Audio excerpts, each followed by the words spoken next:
been in the cabin now 10 days, and I need to run into town to get some supplies. And if you're not familiar with my situation, when I say I need to run into town, I'm talking about running into Anchorage or into Fairbanks, and doesn't matter which direction I go, it's a 5-hour trek one way. So when you couple that with your return trip and whatever errands that you need to run in town, in my case, in whatever errands I need to run in town, that becomes a full day's adventure.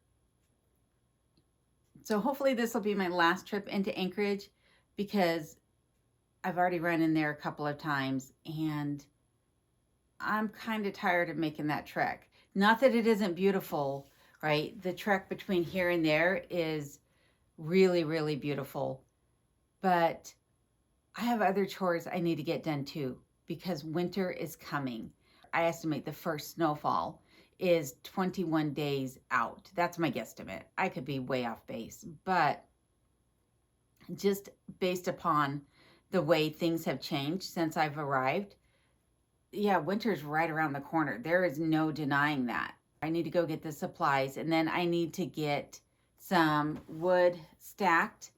I got a wood delivery just the other day, and I also have some other chores that I have to get done so I can get some other things taken care of.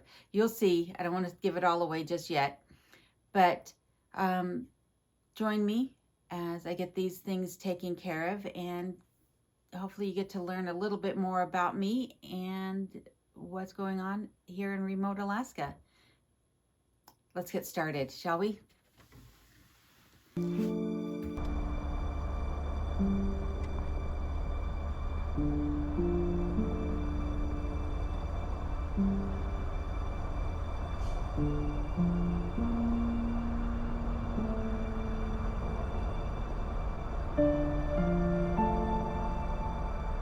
Just, in case you're curious, this is what a typical day on the highways where I live look like. Any point of the day. Doesn't matter whether it's rush hour, morning or night, noon, at any time of day, any day of the week, this is what it looks like. This is a Saturday morning at 8 a.m. and it's desolate. When I came to visit this area, I drove for hours and hours without seeing hardly another soul on the road, and thought that maybe an apocalypse had taken place, and I missed it. It's so desolate. It's awesome though. It is incredibly awesome to have all of this beauty, all of this wilderness, all of this untouched nature around me. It's amazing. I am not one to take things for granted, and I surely am not going to complain about the opportunity to live here.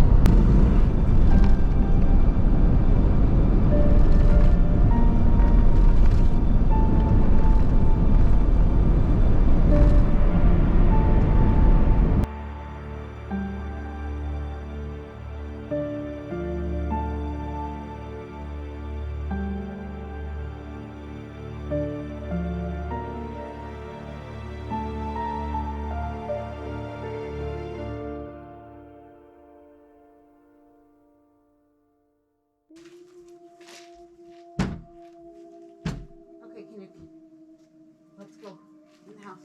Come on, inside. Let's go in the house. No, in this way. Come on. Come on. No.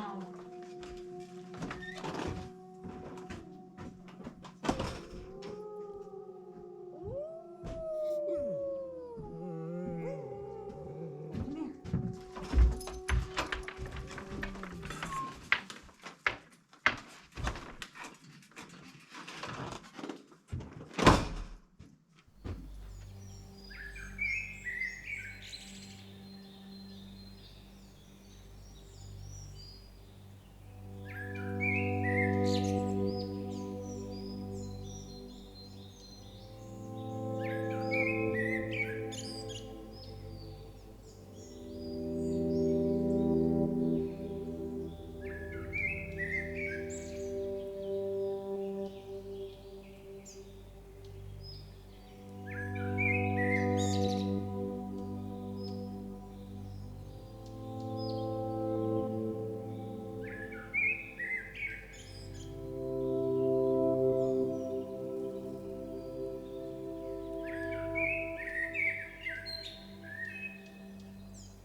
I'm looking for evidence of the wolf tracks. I'm not finding any, but I am finding some rather large grizzly tracks. And how do I know they're grizzly? They have big claw indentations.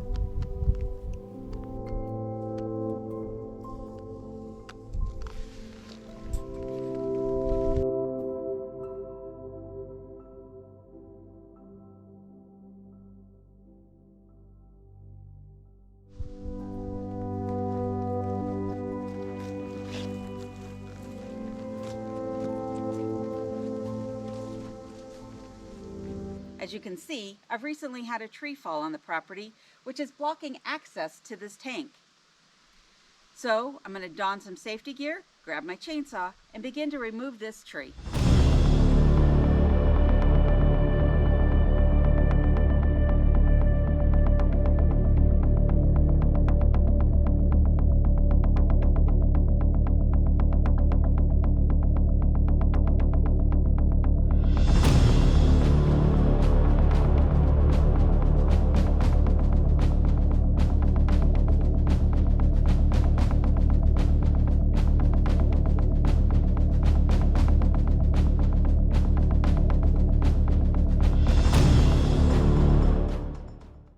In Alaska, we have carpenter ants.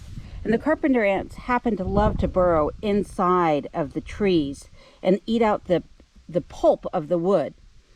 And as you can see, this particular tree, which I've since cut apart, is just full of tunneling from these carpenter ants. And unfortunately, this is not the only tree to suffer such fate on this property. I also had one that fell across this direction, which is also one of the access points to the oil tank.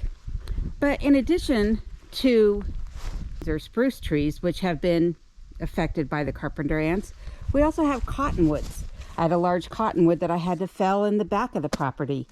One other drawback of the cottonwoods is that they steal the nutrients and the water from the spruce trees in conjunction with the carpenter ants. The trees starve.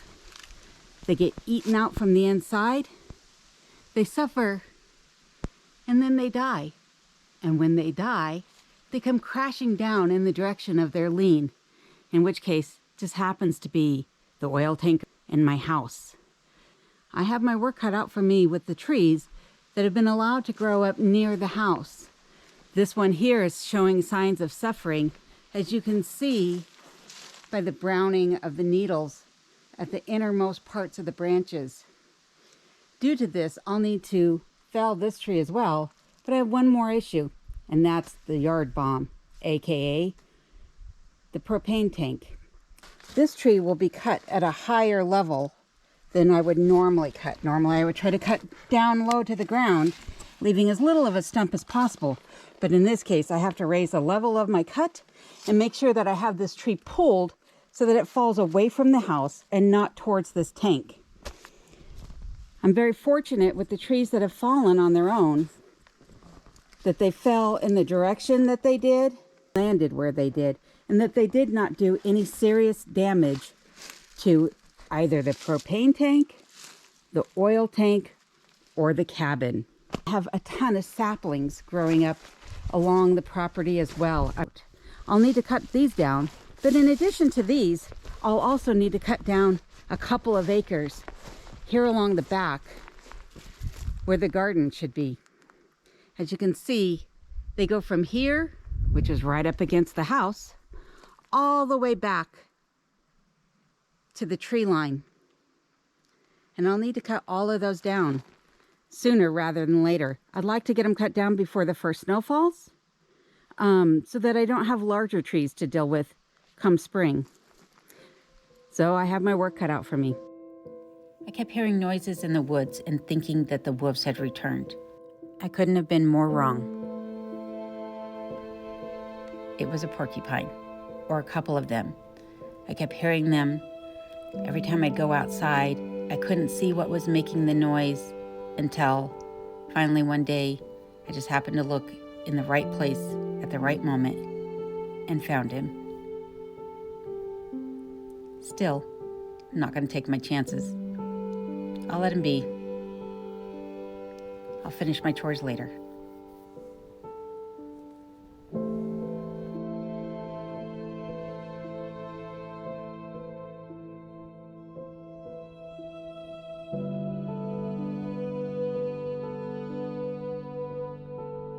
You can see I've got my work cut out for me here too. I've got one cord stacked, partial of a second cord stacked, and I have about 3.5 cords left to go with this pile, and more wood being delivered in the next couple of days. I expect it'll start snowing here in about 3 weeks, and I'd like to have all this wood up off the ground where it can get proper ventilation and not rot before that snow falls.